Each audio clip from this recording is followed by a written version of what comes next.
Morning everyone. Today I'll be presenting our project on IIUM Analytica Reservoir Simulation Model. The aim of this project is to predict the production levels of various reservoirs using machine learning techniques. By analyzing historical data from multiple reservoirs, we aim to develop a predictive model that can help optimize production strategies. First, we import all the necessary libraries. And next, for data preparation, we load information from a collection of reservoir datasets provided by ExxonMobil, specifically focusing on the production and state data for each reservoir.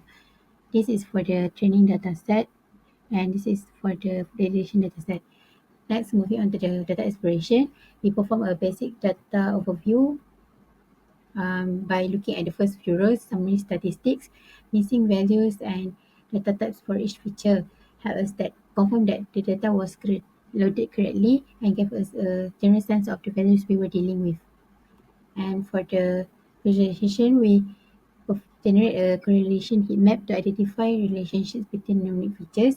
The visualization was crucial for detecting which variables were strongly related, providing hints on which features could be useful in our predictive model.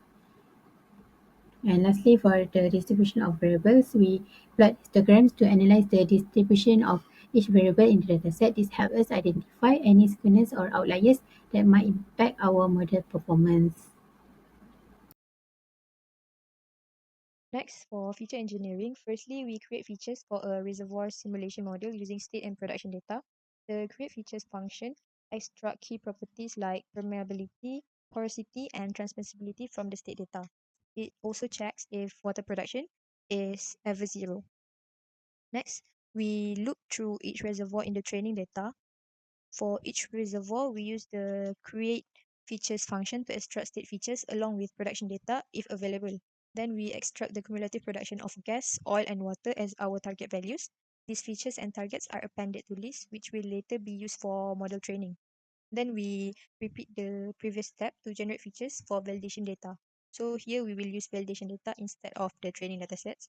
So this process ensures that the validation data is prepared in the same way as the training datasets. And finally, we aggregate the last values of production data as our target outputs and convert the feature and target list into data frames, preparing them for model training. So here, X become the feature matrix and Y holds the target values for cumulative gas, oil, and water production. And we ensure that X and Y have the same number of rows, aligning features with their respective targets. So here we can see that the rows for both X and Y is 88 rows. I will now explain on our reservoir production prediction project, which combines machine learning models and Monte Carlo simulation to estimate the cumulative production of gas, oil, and water over time for different reservoirs.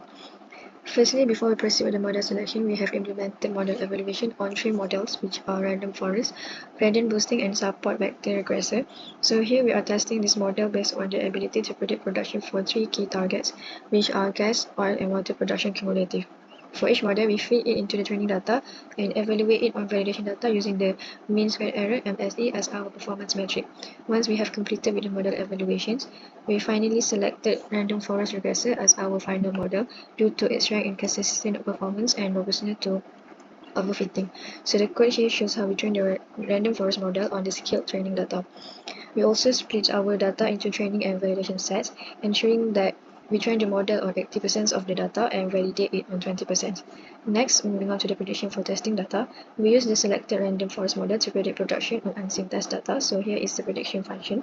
In this function, we load the test data, create necessary features, and use the train model to generate predictions. This process ensures that we can assess how well the model generalized to a new reservoir.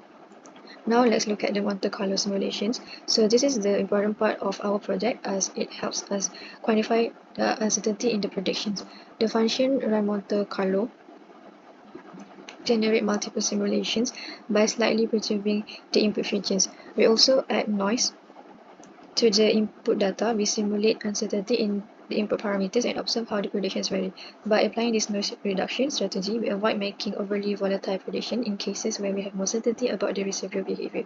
Finally, we have the output section where we save the simulation results to CSV files for each reservoir. In here, we create a data frame to store the predictions and we ensure that the length of the prediction match the data range, the date range in the template file given. So this function ensures that the predictions are properly formatted and saved for each test reservoir. So the predictions are generated and stored in 10 files like reservoir 6 production.csv. Continue until the reservoir 96 production.csv. So after running the Monte Carlo simulation, we generate prediction for all reservoir and save them in the required format. Hi, I'm Hanis Carmila. Now I will present the coding for the visualizations output. So here is the coding for Monte Carlo simulation results distributions for gas productions, oil production, and water productions for Reservoir 6. For the gas productions, the majority of the simulations outputs gathered around 118 million, showing the highest bar in the plot. For oil productions, the distributions of results is more spread out compared to gas, with most of the outcomes gathered around 112.2 million. The cumulative water productions is gathered around 7.3 million.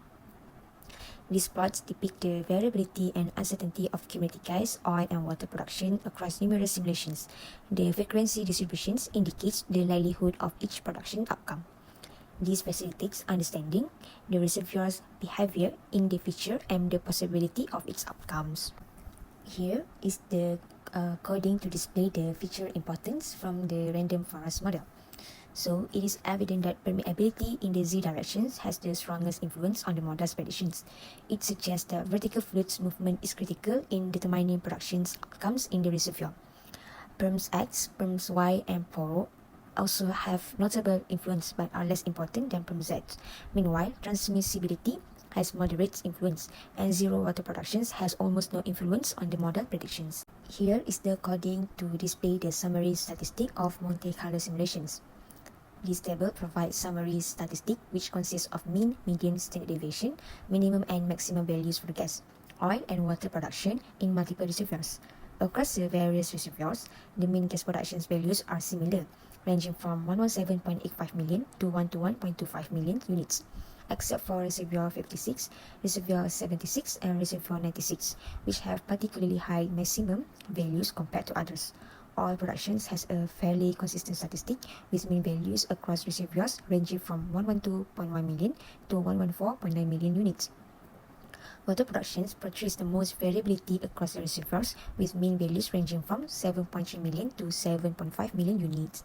Lastly, this is the coding to display the correlation heat map of Monte Carlo simulations. This is to see how the water productions, oil productions, and gas productions correlated to each other. As we can see, there is a very strong positive correlation which is 0.92 between gas productions and oil productions.